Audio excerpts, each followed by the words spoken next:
अगर मैं आपको बताऊं जो इतिहास आपने पढ़ा है वह अधूरा है और एक विशाल अध्याय बर्फ के नीचे छिपा हुआ है, तो क्या आप बिलीव करेंगे? दुनिया की सबसे ठंडी और अज्ञात धरती अननोन लैंड अंटार्कटिका हमेशा से साइंटिस्ट और एक्सप्लोरर के लिए मिस्ट्री रही है। यहाँ के बर्फीले विस्तार भी क्रिप्टिक स्ट्रक्चर रहस्यमयी बनावट और जियोलॉजिकल एनोमलीज पाई गए हैं जो हमारी समझ से परे है। वहीं प्री-रीज जैसे पुराने मैप दिखाते हैं कि कुछ समय पहले अंटार्कटिका आइस फ्री था। लेकिन सवाल यह है, क्या यह हमेशा ऐसा ही था? क्या यहाँ एक ऐसी सिविलाइजेशन थी जो हमसे भी ज्यादा एडवांस थी? आज हम खोलने वाले हैं इतिहास का वो चैप्टर जिसने साइंस को भी पूरी तरह से डिसअप्रूव नकार नहीं पाया है। अंटार्कटिका आज पूरी तरह से बर्फ से ढका हुआ है, करीब 2 किलोमीटर मोटी बर्फ से। लेकिन हैरानी की बात यह है कि कुछ ओल्ड मैप अंटार्कटिका को बिना बर्फ के दिखाते हैं और उन्हीं में से दुनिया की सबसे मिस्टीरियस मैप में से एक है प्री-रीज मैप, जिसे 1513 ईस्वी में बनाया गया था। इस मैप को बनाने वाला कोई आम व्यक्ति नहीं था, बल्कि इसे एक Turkish naval admiral, experience seller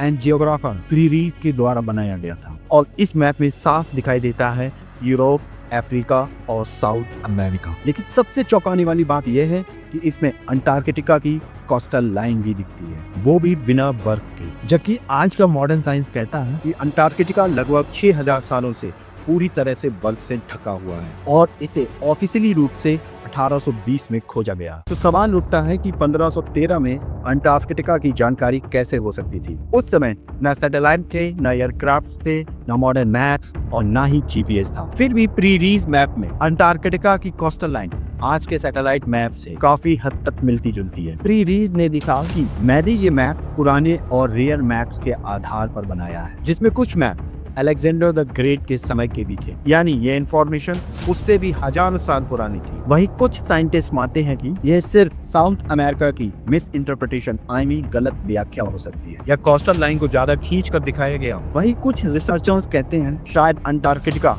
कभी बर्फ से मुक्त था या किसी एंशिएंट एडवांस सिविलाइजेशन के पास ऐसी टेक्नोलॉजी थी जो आज के समय में खो चुकी है। यह मैप एक बड़ा सवाल छोड़ जाता है, क्या हमसे पहले भी ऐसी सिविलाइजेशंस थी जिन्हें पृथ्वी का गहरा ज्ञान था? अगर नहीं तो ये सटीक इंफॉर्मेशन आई कहां से? प्री-रीज मैप एक मैप नहीं है, ये इतिहास के पन्नों की वह झलक है जो या तो खो चुके हैं या तो हमें बताए ही नहीं गए हैं। आज भी ये मैप हिस्टोरियंस, साइंटिस्ट और मिस्ट्री लवर्स को एक ही सवाल पूछने पर मजबूर करता है कि हम अपने अतीत के बारे में कितना जानते हैं। अब आते हैं मॉडर्न साइंस पर। नासा और अन्य एजेंसियों ने सैटेलाइट इमेजरी और ग्राउंड पेनिट्रेटिंग रडार का इस्तेमाल किया। इसमें अंटार्कटिका के नीचे कुछ अजीब सी सिमेट्रिकल स्ट्रक्चर्स दिखाई दी। कुछ प्लेसेस पर अनयूजुअली स्मूथ सरफेसेस, इतने स्मूथ जैसे किसी ने तराश कर बनाई हो। जियोमेट्रिकल पैटर्न जैसे कि स्ट्रेट लाइन, तीखे कोने और लगभग परफेक्ट शेप, और साथ ही साथ पिरामिड जैसी स्ट्रक्चर्स जिनका शेप एंड एंगल बिल्कुल इजिप्टियन पिरामिड से मिलते जुलते लगते हैं। यही वो पॉइंट है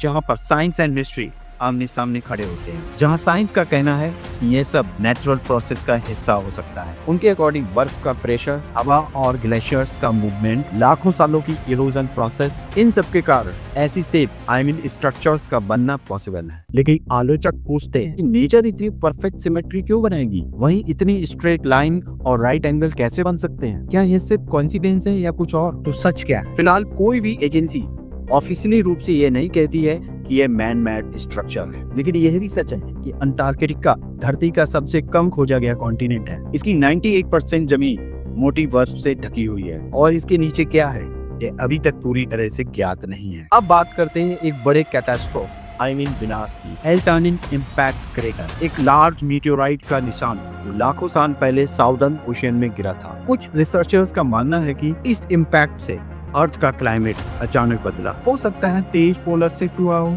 सी लेवल बढ़ा हो और अंटार्कटिका कुछ ही समय में बर्फ में दब गया हो। लेकिन पैलियो क्लाइमेटोलॉजी कुछ और ही कहानी सुनाता है। 30 से 40 मिलियन ईयर्स एगो 3 से 4 करोड़ साल पहले इयोसीन पीरियड, अंटार्कटिका में घने जंगल थे, बहती हुई नदियां थीं और टेम्परेचर आज से कहीं ज्यादा गर्म था। मतलब अंटार्कटिका कभी रहने लायक था। अब आते हैं सबसे कंट्रोवर्शियल हिस्से पर। ये कहानी जुड़ी है ऐसे इंसान से जिसे दुनिया एक एक्सप्लोरर के तौर पर जानती है, लेकिन कुछ लोग उसे सबसे बड़ी अंटार्कटिक मिस्ट्री भी मानते हैं। एडमिरल रिचर्ड ई बर्ड, जो एक फेमस अमेरिकन एक्सप्लोरर और नेवल ऑफिसर थे। उन्होंने 20th सेंचुरी में अंटार्कटिका के ऊपर कई सारे मिशंस किए। उन्हें साउथ पोल और नॉर्थ पोल के ऊपर उड़ान भरने वाले पहले लोगों में गिना जाता है। अमेरिकी सरकार ने उनके अभियानों को ऑफिशियली रूप से सपोर्ट किया, यानी कि वो कोई आम व्यक्ति नहीं थे, बल्कि सरकार द्वारा मान्यता प्राप्त एक एक्सप्लोरर थे। कहानी तब बदलती है जब वर्ल्ड की एक कथित डायरी की चर्चा होती है। इस डायरी में दावा किया जाता है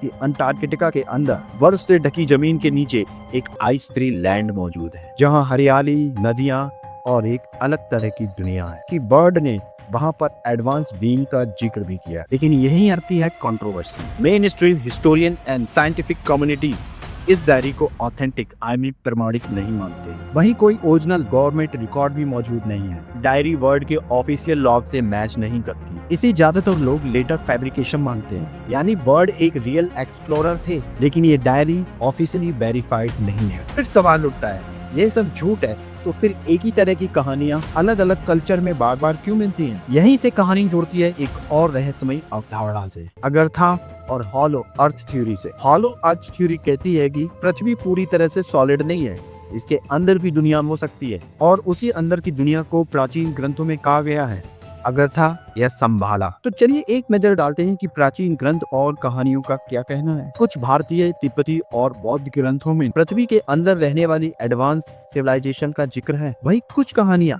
साउथ पोल को इन हिडन वर्ल्ड का गेटवे प्रवेश द्वार बताते हैं। वहीं कई पुराने मैप्स में अंटार्कटिका को बर्फ से मुक्त दिखाया गया है। सवाल यह नहीं है कि ये सच है या झूठ है, सवाल यह है कि इतनी सारी सिविलाइजेशंस एक जैसी कहानियां क्यों बताती हैं। आज अंटार्कटिका इंटरनेशनल ट्रीटी के तहत प्रोटेक्ट है। यहाँ मिलिट्री एक्टिविटी बैन है और डीप एक्सप्लोरेशन सीमित है, लेकिन सिर्फ साइंटिफिक रिसर्च की परमिशन है। ज्यादातर साइंटिस्ट का मानना है कि अंटार्कटिका में कोई भी एडवांस सिविलाइजेशन नहीं थी, लेकिन वही साइंटिस्ट ये भी मानते हैं कि अंटार्कटिका का लगभग 95% हिस्सा अनएक्सप्लोर्ड है। अब जरा सोचिए कि हमने अगर 95% जगह देखी ही नहीं, तो हम पूरे भरोसे से कैसे कह सकते हैं कि वहाँ कुछ भी नहीं था। वहीं अंटार्कटिका बर्फ के नीचे 400 से ज्यादा सब ग्लेशियर लेक मौजूद हैं, जैसे लेक बोस्टॉक तो लाखों सालों से नीचे बर्फ में दबी हुई है। सैटेलाइट स्कैन में अजीब एनोमलीज मिली, कुछ जगहों पर पिरामिड्स जैसी स्ट्रक्चर्स दिखी, मैग्नेटिक एंड ग्रेविटेशनल इररेगुलरिटीज पाई गई। यह सब आज भी साइंटिस्ट के लिए मिस्ट्री है। सवाल यह नहीं है क्या अंटार्कटिका में कोई एडवांस सिविलाइजेशन थी, क्या हम अंटार्कटिका की पूरी सच्चाई जानते हैं, या हम सिर्फ वही जानते हैं जो हमने अभी तक देखा। क्या बर्फ के नीचे इतिहास का कोई ऐसा चैप्टर है जो अभी तक सामने आना बाकी है? तो सवाल वही रह जाता है, क्या अंटार्कटिका वाकई मानव इतिहास का सबसे मिस्टीरियस और खोया हुआ चैप्टर है, एक ऐसी सिविलाइजेशन का निशान जो कभी थी लेकिन समय, बर्फ और तबाही में दफन हो गई, या फिर यह सब सिर्फ हमारी curiosity, incomplete knowledge and imagination का खेल है? लेकिन सच्चाई चाहे जो भी हो, एक बात बिल्कुल तय है, अंटार्कटिका आज भी हमसे अपने रहस्य छुपाए बैठा है। बर्फ की उन मोटी लेयर्स के नीचे अब भी न जाने कितनी कहानियां दबी हों, इतिहास की, पृथ्वी की, अतीत की, या शायद हमारी ही उत्पत्ति से जुड़ी हुई हो। दोस्तों जरा सोचिए, अगर आप 1000 साल पहले दुनिया का नक्शा देखते तो क्या भारत आज जैसी जगह पर होता? कभी दुनिया का केंद्र यरूशलेम था तो कभी नक्शे पर समुद्र खत्म हो जाता था, और कई नक्शों में अमेरिका था ही नहीं। लेकिन सवाल यह है कि नक्शे बदले या दुनिया बदली? अगर आप सच देखना चाहते हैं कि 1000 सालों में पूरी दुनिया का नक्शा कैसे बदला, तो वीडियो की लिंक डिस्क्रिप्शन बॉक्स में है। यकीन मानिए ये कहानी आपको हैरान कर देगी। तो दोस्तों कमेंट में बताइए कि आप अंटार्कटिका के बारे में क्या सोचते हैं। अगर आपको ऐसे रहस्यमयी, डार्क हिस्ट्री और साइंस बेस्ड वीडियो पसंद है तो वीडियो को लाइक करें, अपने दोस्तों में शेयर करें और चैनल को सब्सक्राइब करना बिल्कुल ना भूलें। तो मिलते हैं अगली वीडियो में एक नए और जबरदस्त टॉपिक के साथ।